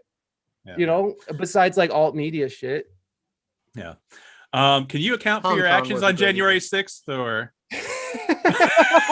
where were you? No. I was actually on Twitch watching someone they were commenting on the march. And so I watched it all go down, and I watched commentary from this guy who I absolutely love. His name is Wake the Beast. And he's just he's just chatting, and he's just this black dude who fucking talks shit. But he's super smart, and he's super intelligent dude. He was on my show, and like I had to recover for a week from talking to this guy. Seriously, like he's just his brain works magnificently. So I was watching it happen as it was happening. And the funny thing about the January 6th thing is that Alex Jones was noted as saying, "Stop! Don't do this! Stop!" And I think it's a fucking insane world when Alex Jones is screaming for fucking the Viking guy to not go into the Capitol and take selfies. And by the way, that whole thing was such a shit show, and the cops were just letting people in. It was just like, what in the fuck were they even trying to do there? Look, I don't like live in the conspiracy theory world or anything. Like, that's not where I do. That's not where I hang out. I don't generally try to be there, but when you look at shit and when you look at it objectively, it does seem like there's some weird shit going on. I'm just curious, Mike. You said you agreed with about 75% of what I was saying. What's the 25% that you disagree with? I don't know, just some of the stuff on China and things. I'll listen to anyone. That's why, I tell anyone, come on the podcast, we'll talk. Jeremy likes to he wants to talk about the Cuomo thing. He brings it up every week. Cuomo too. Fuck that guy. Fuck him straight in the mouth. Fuck him in the face. I do. Fuck him too. No, I was just fucking around saying 75%. No, you listen, you say some crazy shit, but at the same time,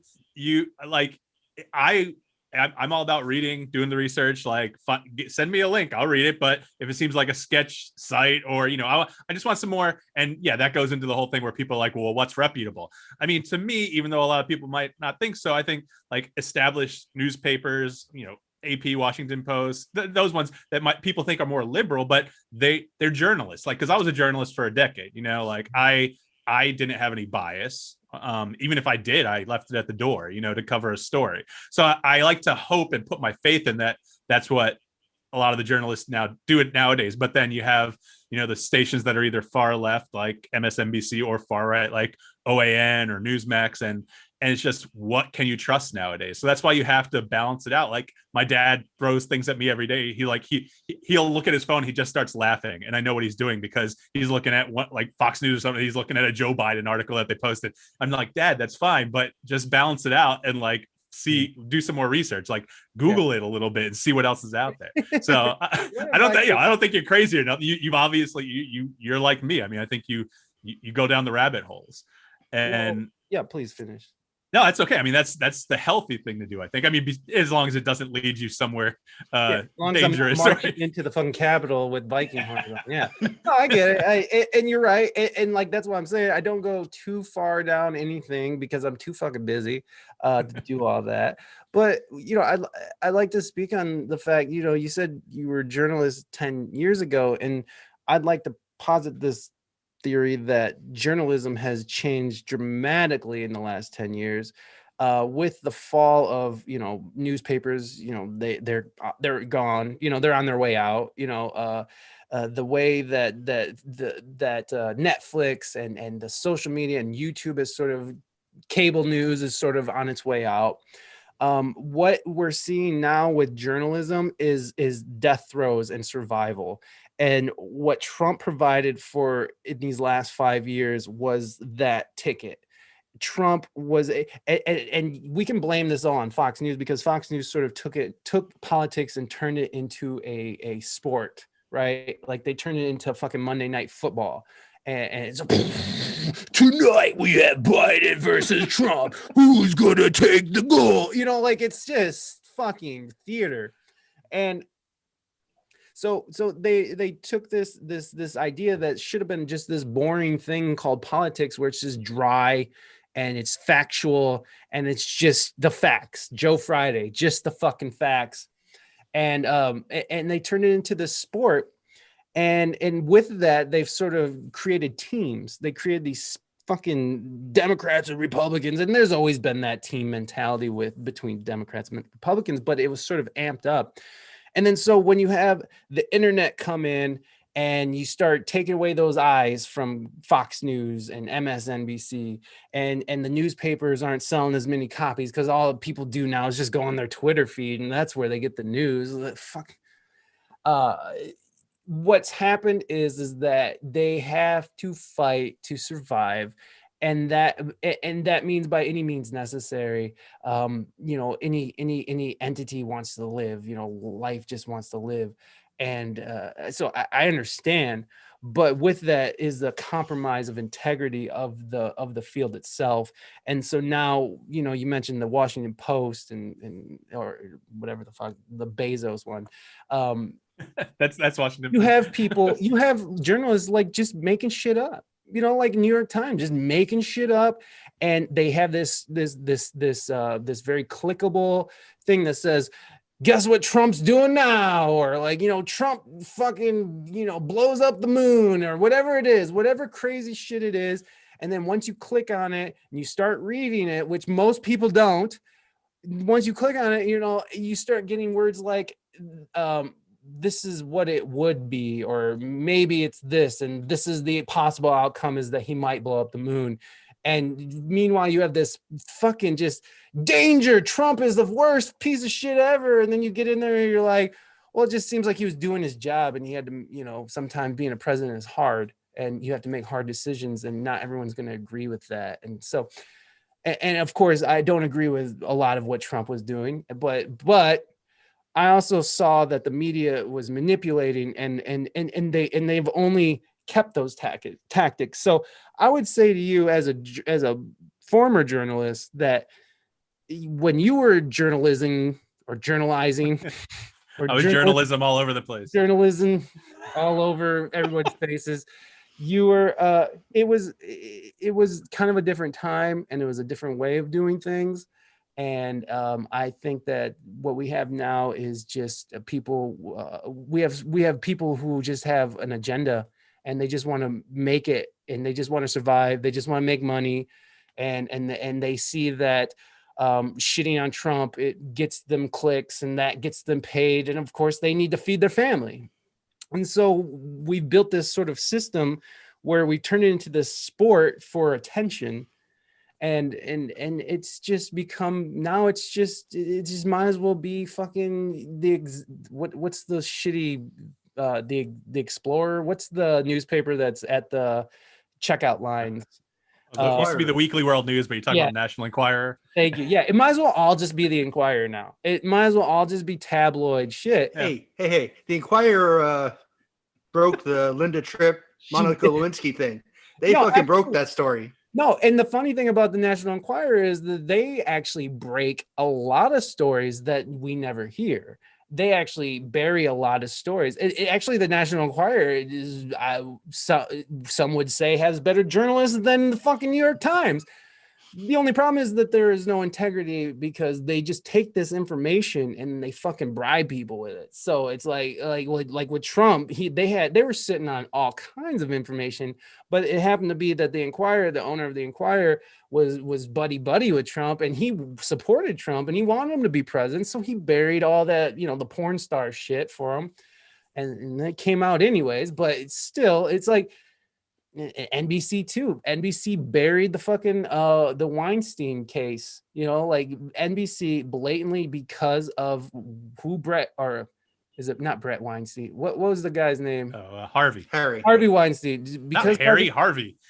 Harvey Weinstein had that much pull that he could fucking make a call to NBC to bury a story about him fucking raping women. And he did a lot of pulling. He did a lot of pulling when the women were in the hotel room. I don't say that's right. I'm not condoning what Harvey Weinstein did at all, but that's pretty much what he did. Thank you, Mike. Thank you. Anytime I can get the prices right, you lose sound effect. That's awesome. There's this story. No, I'm not gonna say it. It's awful. It's just, I was gonna actually put in perspective of what kind of monster he was, but I don't think we need to do that. But the fact, whatever you think, man, you got an open mic. You good? Whatever you want to say. Okay. There's no reason to go there. It's just, he's a fucking terrible beast of a human being. Like, he's not even a human being, But yeah, these companies have just turned into they're just trying to make money, and they see in the way that they powder Biden's balls now, and the way that they fucking act like he's not senile, and the way that they're not addressing any of the sex, allegations when that came out, the sexual misconduct allegations, and the way that they're overlooking just all the stupid things. Like he can't even finish sentences, and they're just like, oh, we'll just brush right over that. And if it was Trump, you know, they would have been all over it, and they would have called him a racist and said impeach him and shit. And again, I voted for Biden. I think Trump is awful. I'm glad he's gone. I'm glad that I don't have to wake up every morning and just be like, all right, here we go. News. Oh, Jesus. You know, like I am happy that that's not the case anymore. But it's still we're still dealing with this you know, this cancel culture, this like you can't speak out against them. If you speak out against fucking the Biden administration, it means you're speaking out against fucking Kamala Harris, and that means you're a white supremacist. And you know, it's like, man, like they're creating this culture of, if you speak out against them or you speak out against fucking anything that they say, that puts you in the others, that puts you as a white supremacist, that puts you as this, you know, you're a Trump supporter, you're a white supremacist, you're a fucking misogynist, you're a fucking racist, you know, like they can just discount you at a moment's notice because you're just speaking your mind, or you're just being like, you know, if I had a platform, the things that I'm saying right now would probably get me deplatformed. You know, if I had a real platform, if people really gave a fuck about what I was doing. So it's just, it's disheartening, especially when I put a lot of, you know, I depend a lot upon like YouTube and Twitch and SoundCloud, all these companies, well, YouTube and Twitch, especially very, very left companies. Again, I voted for Biden. I don't consider myself a Republican or a conservative. So speaking of which, what was the name of that sponsor you had? Podcorn.com. Go to podcorn.com. The wife mentioned the OJ case. Raina, what are you talking about? Are you talking about how the media did it back then? I mean, yeah, I was 14, 15 when that was happening. And I remember being like, yeah, free OJ, woo, because I was a dumb kid and I knew nothing about him. Mm-hmm. Well, he was found guilty in the civil, right? So I can say that he probably cut off her head. Yeah. Without getting sued. If you read his book, you know what he did. Exactly what he did. If he did it. That's how it if I would have done it, this is how I would have done it. Oh, this is super cringe, OJ. Super cringe, buddy. He's looking for the killer on the back nine. It's all right. That's been going on for like 20 years. He must be tired of doing that by now. But you know, that joke still landed. It still landed. He needs to find somewhere other than the golf course to look for him. I'm just saying. He's out of prison now, right? Like he's out in no, he's on Twitter, man. He's like, hey, Twitter world. Juice is loose. The juice is loose, bitch. Oh man, yeah. Fucking OJ, man. Oh man. All right. Well, Mike, we're going to wrap up, I guess. Do you want to lick Podcorn's balls a little bit more? Or do you have anything else to promote? What's going on? Tell me. No, I'm out. Podcorn's great, but if you guys like, this is pretty much how I talk all the time. So if you liked any of this, you can find me at WeSpeakEnglishGood.com. And of course, my live streams are twitch.tv/WeSpeakEnglishGood. And I live stream every Monday at 1 p.m. Eastern Standard Time, Fridays, 3 p.m. Eastern Standard Times. And sometimes we just do extra dates. And sometimes we do music streams where we have full band music. So come through. But if you just want an easy content to digest, you can go to WeSpeakEnglishGood.com and just, it's right there. All you gotta do, like the links to the audio is right there. You can just push the button and go. And so that's it. WeSpeakEnglishGood.com and twitch.tv/WeSpeakEnglishGood. All right, Mike. Well, I appreciate you coming on the show. Mike E.P. from We Speak English Good. Anytime you want to come back, man, feel free. We love having a guest on here and speaking his mind, you know. Well, I don't know how much you should love that. I find it entertaining and refreshing. I think that's what we're all about. You know, the four of us, when we're together, that's kind of what we do, you know? But yeah, again, thanks, man, for coming on. Thanks for having me. I had a blast. Thanks. Yeah, thanks. And we're going to take a short break. We'll be right back. You've been listening to The Usual Saints.